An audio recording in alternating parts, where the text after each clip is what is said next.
Solusyon araw-araw na lang, panganyayan ng sigawan ng napapakinggan. Habang ang tao'y hirap sa buhay, parang wala nang gustong umalalay. Sa kalsada ay marami ang naghahanap buhay, kahit init ng araw ay kanilang sinusubaybayan. Ngunit sa dulo ng mahabang pagod, minsan kulang pa rin ang kinikita sa maghapon. Pangako noon ay pagbabago, ngayon ay puro gulo't reklamo. Mga salitang dati nagbibigay pag-asa, ngayon ay tila nawawala sa alaala.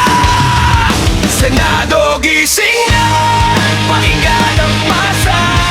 Hindi kami numero lang sa estatistika. Bawat buwis na aming ibinibigay, sana'y ibalik sa serbisyong tunay. Senado gising na, huwag nang magbulag-bulagan. Ang hinaing ng bayan ay inyong pakinggan. Hindi kami humihingi ng sobra, kundi patas na pagdinig sa bawat isa.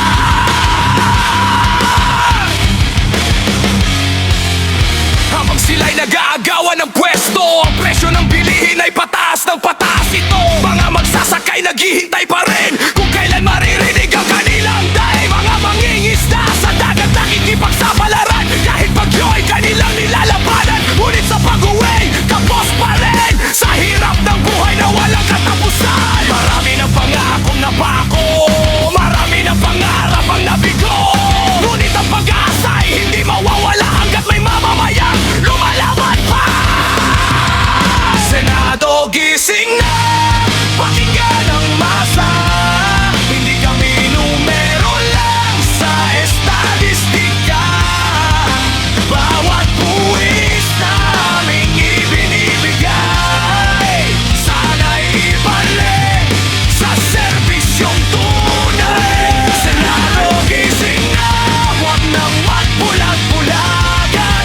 Ang hinaing ng bayan ay inyong pakinggan. Hindi kami humihingi ng sobra, kundi batas na pagtingin sa bawat isa.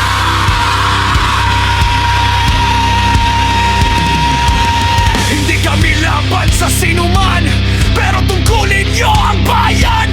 Ang kapangyarihan ay pansamantala, ngunit ang serbisyo ay dapat pang matagal. At kapag ang mamamayan ay sama-samang tumindig, walang sinuman kayang magpatahimik, sapagkat ang proses ng nakarami ay sigaw ng pagbabago sa bawat sandali.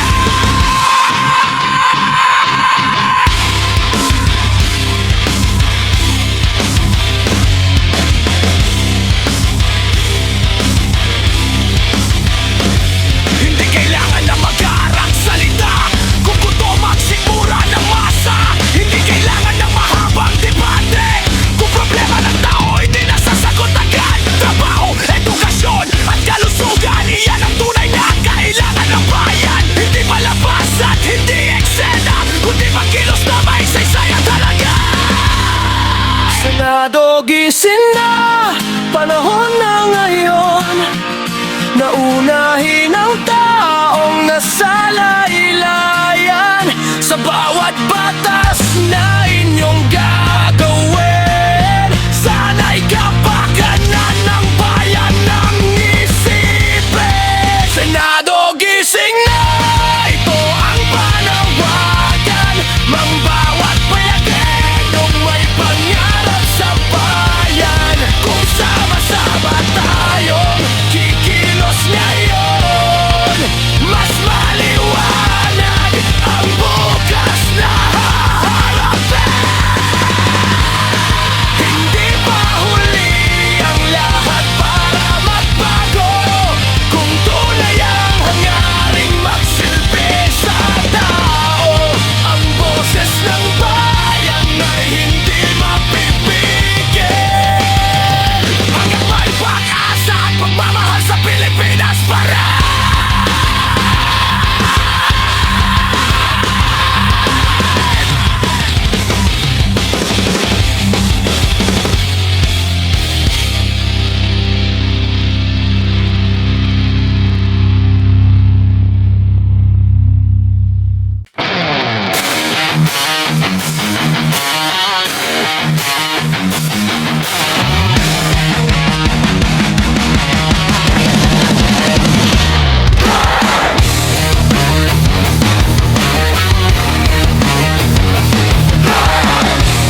ngayon. Sa bawat umagang kayaga gumising, may pangarap na pilit inaabot pa rin. Kahit pagod at hirap ang kasama, patuloy na lumalaban ang masa. Hindi man kami sikat o kilala, may kwento rin dapat mapakinggan nila. Pawis na bumabagsak sa lupa, may dalang pag-asa para sa bansa. Kami ang boses ng lansangan, hindi kayang patahimikin ni numan. Habang may pag-asa sa puso't isipan, patuloy kaming lalaban. Kami ang boses ng lansangan, sama-samang tumitindig para sa bayan. Kahit gaano kalakas ang hadlang, hindi susuko ang mamamayan.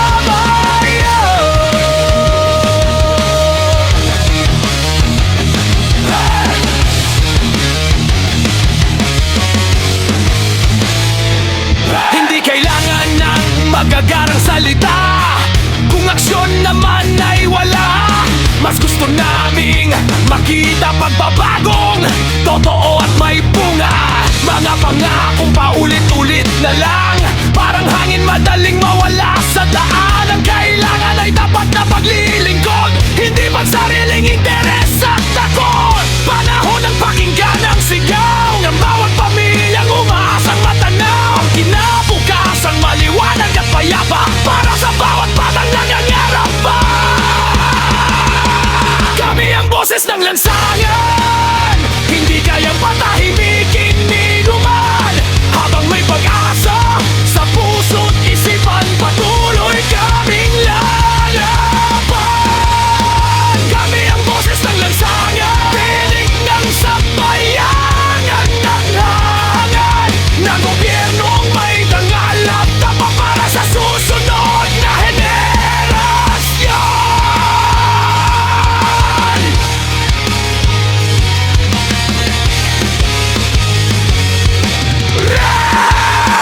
Hindi kami bulag, hindi kami pingi, nakikita namin ang nangyayari lagi. Kaya bawat boto ay aming iingatan para sa kinabukasan ng bayan. Hindi sapat ang puro pangako kung ang pagbabago hindi nakikita rito.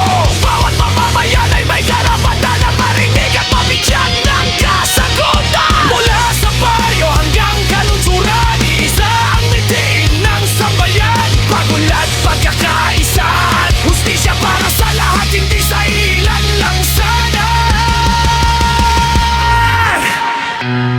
At kung minsan man ay mabigo, hindi ibig sabihin hihinto. Dahil sa bawat pagsubok na dumarating, mas tumitibay ang aming damdamin. Ang tunay na lakas ng bayan ay nasa puso ng mamamayan. Kapag sama-sama ang pagkilos, walang pangarap na imposibleng maabot. Kami ang boses ng lansangan, tinig ng sambayan ang naghahangad, na gobyernong may dangal at tapang para sa susunod na henerasyon. Kami ang boses ng lansangan, hindi kailanman matitinag ni numan. Habang may pag-asa at paninindigan, patuloy naming mamahalin ang bayan.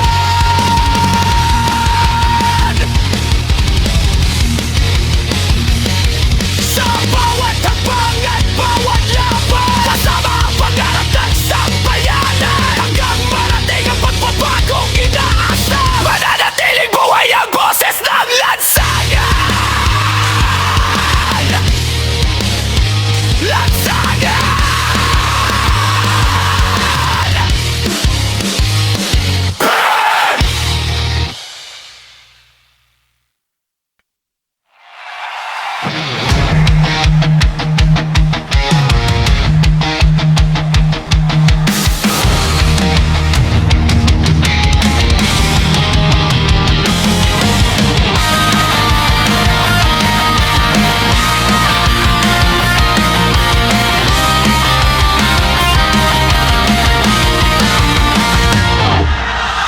Pagod na sa bangayan, sa paulit-ulit na sigawan. Ang gusto lang ng mamamayan ay maayos na kinabukasan. Sa bawat araw na lumilipas, pag-asa'y pilit na hinahanap. Sa hirap ng buhay na dinaranas, sana'y may liwanag na magbukas.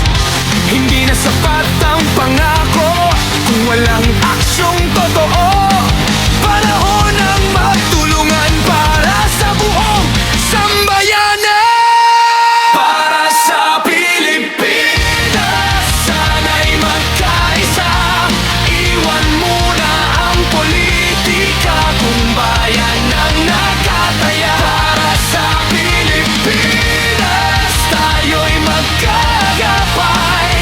Sa hirap at tagumpay, walang maiiwan sa ating laban.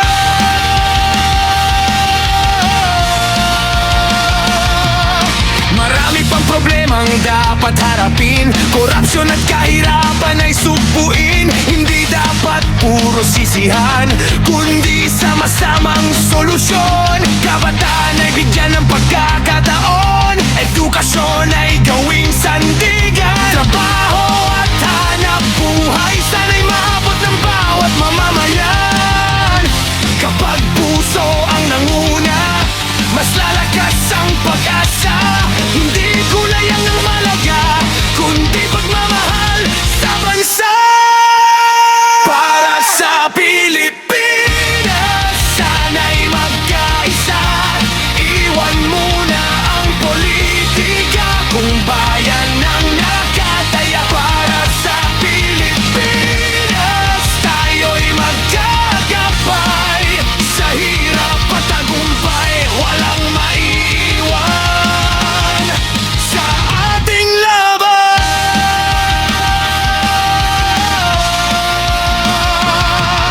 Sa bukid man o sa lungsod, may pangarap na sinusunod. Mangingisda at magsasaka, sila'y haligi ng bansa.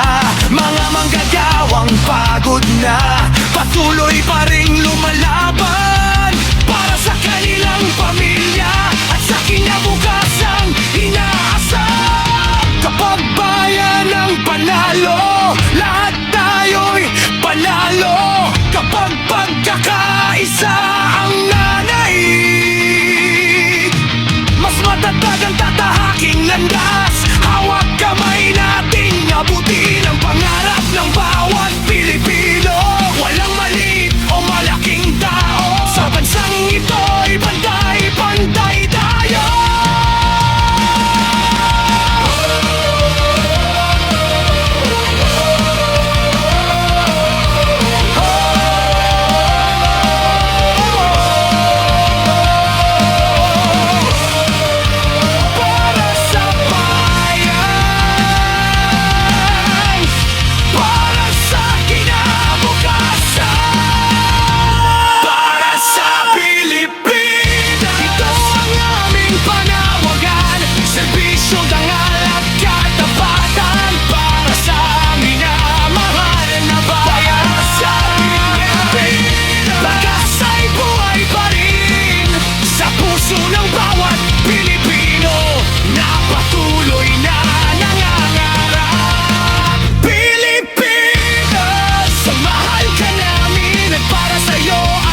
debate at akusasyon. Nawawala minsan ang tunay na misyon, ang maglingkod ng tapat at malinaw, hindi para sa sariling pangalan.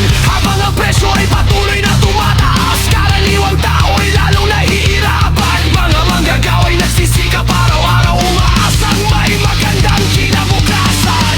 Hindi kailangan ng sigawan para marinig ang katotohanan. Mas kailangan ng pagkakaisa at mga gawa kaysa salita. Upuan ng kapangyarihan, huwag sanang maging dahilan para kalimutan ang sambayanan na siyang tunay na pinaglilingkuran.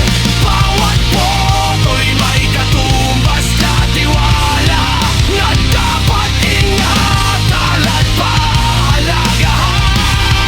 Upuan ng kapangyarihan ay para sa bayan, hindi sa iila. Sa bawat baryo at lungsod ngayon, may kwento ng pagsubok at panahon. May estudyanteng gustong makatapos, may magulang na pagod ngunit lumalaban pa rin. May mangingisdang umaasa sa dagat, may magsasakang naghihintay ng ani. Sila ang dahilan kung bakit dapat ang serbisyo'y maging tapat palagi. Kung may sala, panagutin. Kung may tama, suportahan din. Huwag parilalim ng pagkakampi. Kung kapakanan ng bayan ang mithiin, ang katotohanan ay huwag itago at hustisya ay huwag ipagbalit sa pabor. Sapagkat ang bayan ang tunay na amo ng bawat leader na nasa poder.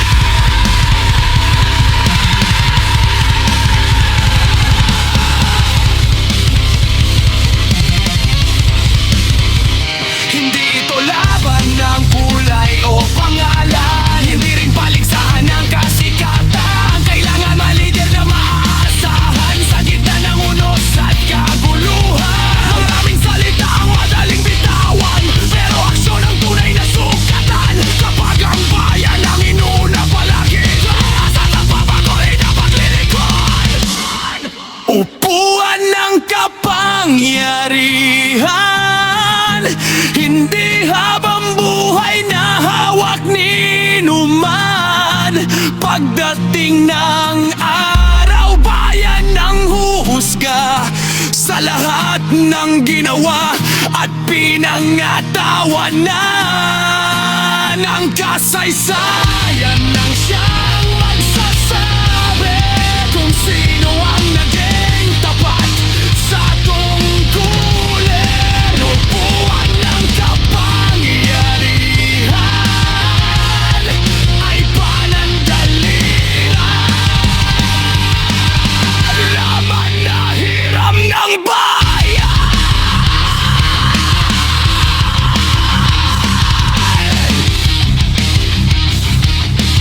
Kaya sa bawat araw na lumilipas,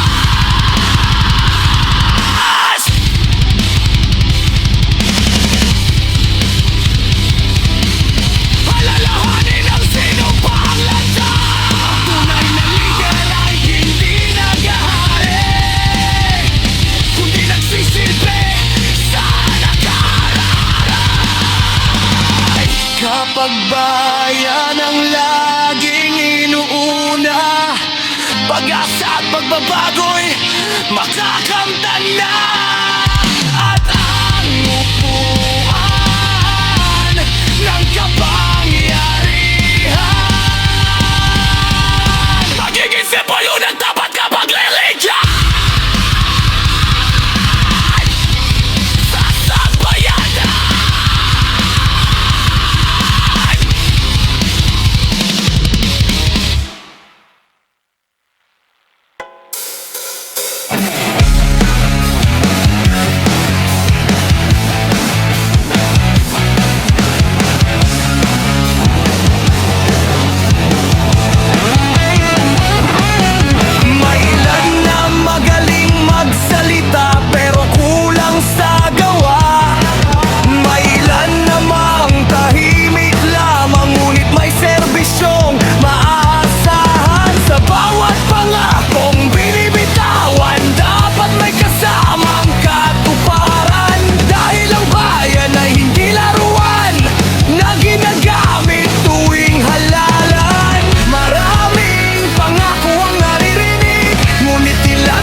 paglilingkod, kundi malasakit na totoo.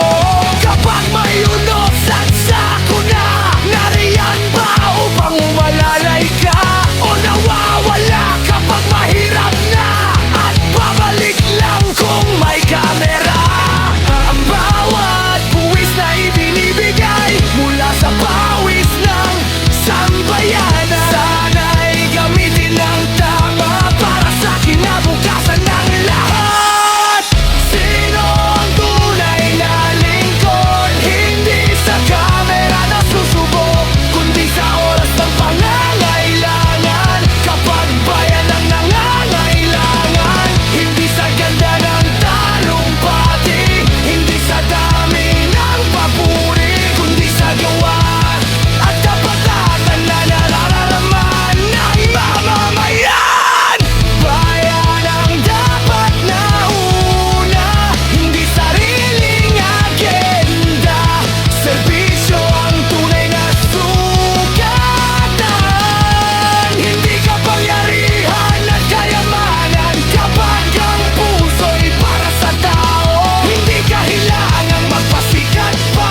Makikita sa simpleng kilos ang tunay na diwa ng serbisyo.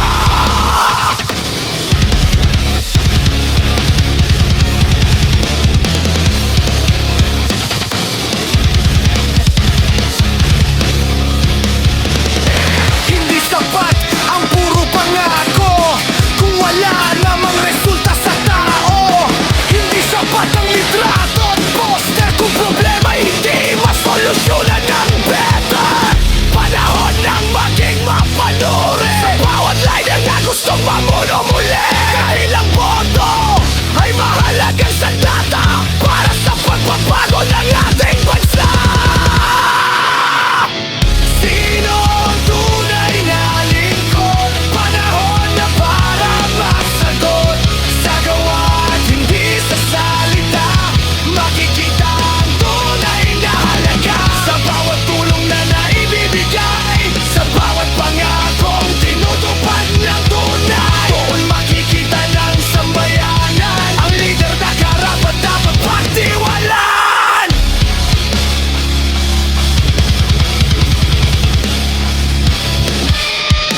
Hindi man perfecto ang lahat, ngunit may pagkakataong magbago ang bukas.